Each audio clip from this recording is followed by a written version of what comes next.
Like you're still Yeah. standing. I mean, let's be real. I've done a lot of research because again, my introduction to you was these pranks. For those who don't know, at some point in the 2000s, between nephew Tommy, Rickey Smiley, yourself, y'all were like the kings of this phone pranking, man. I mean, how did that come about? What Yeah. made you want to be a part of that? Well, that was the necessity of radio back then. The connecting, the one connector between me, Ricky, and nephew Tommy is we all did morning radio.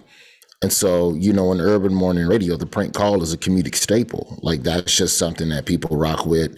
Even back in the 90s, Rickey Smiley, I would say, was the first on the urban side with respect Right. to the Jerky Boys and everything that they did. To me, the Jerky Boys are the Grandmaster Flash of prank calling. You know what I'm saying? Like they are the OG, rappers delight of the shit. But Ricky started in the mid 90s, like 95, 96, and we're both from Birmingham. And so Ricky started on my station. And when Ricky left, I ended up being the comedian that replaced Ricky. There was another guy, Sid Delaney. He did some as well. Sid left. I came in and I started doing prank calls for a minute as well. And so, nephew Tommy, once he got on with Steve Harvey, they was like, bet, let's do him too. And so, for me, the more the merrier. But that's kind of how that whole thing came about. Like it wasn't really, my degree is in broadcast. So when I went to get a job in radio, they was like, you got to do pranks. I said, I don't want to do pranks. Rickey Smiley do pranks. And they go, well, pranks are popular. Yeah. Black people fuck with them. So whoever replaced Ricky gonna have to do pranks. Now you can do all that other different, because, creatively, as a comedian, as a man, you don't want to come in and just do what somebody else did. So I had all these other ideas for like songs and sketches and like scripted radio show, just wild stuff. And they was like, yeah, but also you're going to do these motherfucking pranks. You do the pranks, you can do whatever the fuck else you want to do. And, word to Mickey Johnson and Corey White, they kept their word. And so doing the pranks well was essential to my job survival. Mm-hmm. I'll be the first to say, like, that wasn't the first thing I wanted to do creatively. But knowing what I know now and understanding radio, you have to meet people where they are comedically and then take them on the creative journey. You just can't come in on some different shit. You got to come in with something that's at least feels similar. And so what I did to differentiate myself from Ricky, I just never did any of the voices and characters that he did. Right, so you get a prank, but I'm not going to do an overly redneck guy. I'm not going to do a church lady. Mm-hmm.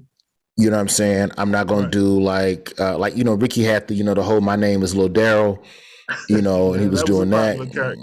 Yeah. Back when you could, that was a different. We were at a different level of wokeness in '95. But anything in that ballpark, I was like, I'm not going to do that. I'll just do different voices. So I'll do a professional white man. I'll do an angry Native African, and I'll do a know-it-all. I'll do a know-it-all black person. That's like your uncle who think he know everything, but he don't know shit. And he talk fast, so it sounds like you know what he's talking about. But see, you don't know what I'm talking about because, see, boy, you wasn't there. But I was there. Let me show you how to do it. Boy. Like that type of vibe. And so that was enough to differentiate me, man. And so, creatively, that's just kind of how the journey began. And I just started using radio as a way to gain access to comedy clubs and markets where I couldn't get booked. Well, were the people over there that you were working for, were they responsible for putting it on YouTube, or was someone of your fans just kind of like uploaded it on YouTube and it took off? Like, how did that happen? So the way it happened is that we had a lazy webmaster back in like 02, 03 at the radio station. I'm not going to say he was lazy. None of us knew what the internet was going to be. Right. And so because of that, none of us had the real foresight. And so we would do these prank phone calls, right? We would do the prank phone calls and they aired once. And it's fucking hard to get a good prank call. To get one good call, you got to make 4 or 5 calls that don't pan out. And you still got to edit. So each call could take 2 to 3 hours. If you're doing them quick style, an hour. from concept to execution to edit, you could do one in an hour. But if it's somebody that's like a person, like if you just call them a business, you can knock that out. But if it's someone that a fan put us up to, call my aunt and make sure you say this, you can only call her between this time and this time. Like that shit take 2 hours, dog. And then it might not be funny after all of that, and you still can't use it. So now you got to call another aunt. So it was a lot of work, bro. And for this shit to air only once, I was like, nah. So I go to our webmaster and I go, hey man, do you think we could put these pranks online for people to download? You know, I think that would be cool. And then that way, if people want to enjoy the prank, it'll be available for download. I don't know how to, I'm not gonna fucking, I'm still working on the streaming Windows Media Player window. It's not working, you know, all of this shit. Right. So that was the impetus for me creating my website. I was upset with our web designer and I created roywoodjr.com. And so off of that, that's when I was able to put my pranks online. So then when I went on air, hey, if y'all enjoyed today's prank, go to roywoodjr.com and download it. So this is 03. And I think that first year of YouTube was maybe 04. I think 05. Might have been 05. Might have been 05. Yep, 05. Okay. Yep. So 03, what happened is that people started downloading my pranks and then email. This is back when you went viral over email. And I tried to explain this shit to somebody a while ago, and they just couldn't fathom the idea of someone sending you an email that had already been opened by thousands of other people before you with an attachment. Right. Hey man, open this attachment that I just sent you. And you just, no concern of if it's a virus, none of that.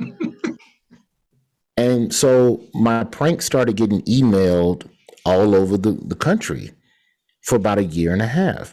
Then when YouTube came, people just started putting my shit online. I wish I could say I had the foresight and I knew ahead of time what YouTube was. I had no fucking clue, dog, because you don't, as a young comic, you inherit the goals of your predecessors, which is a bad thing. So the old heads that I was trying to be like wasn't checking for the internet. So why should I be checking for the internet?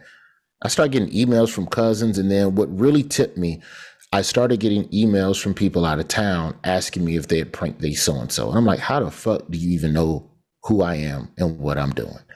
And they go, oh yeah, so-and-so emailed me your shit. I live in Chicago. And that was perfect timing because at that point I was so popular, the prank calls were so popular in Birmingham, most people at the crib knew my voice. So it was getting harder and harder to prank locals. So I had to start pranking out of towners. Man. And so it just lined up sweet, man, you know. Yo, that's, you know, it's funny. Looking back, you always could see it come together, but even during that time period, the way the algorithms work with YouTube, if you clicked on either one of them, nephew Tommy, Rickey Smiley, you was getting thrown right in that mix. So, bro, my first YouTube channel, this is like 06, 07. I'm not even exaggerating. I had about 150,000 subscribers. Didn't even know the value of that. Didn't even understand that at the time. I just didn't know, bro. I ended up getting enough copyright strikes because I just didn't respect it. I was posting all types of wild shit to YouTube. And YouTube was like, man, if you don't get the fuck out of here and try again. Yeah, that's the old YouTube too. So god dang. Man. Yeah, bro. I had 150K at a time where you went to YouTube to listen to stuff. It wasn't even a video priority website yet. Right. Man. So yeah, that's kind of how it grew, man. And then I took the pranks and I sent them to DJs across the country. And as DJs played my stuff in their markets, I would hit up the comedy clubs and be like, yo, so-and-so local DJ play me. Y'all should book me. And that's how I was able to expand my reach nationally. Wow. It's funny how things work.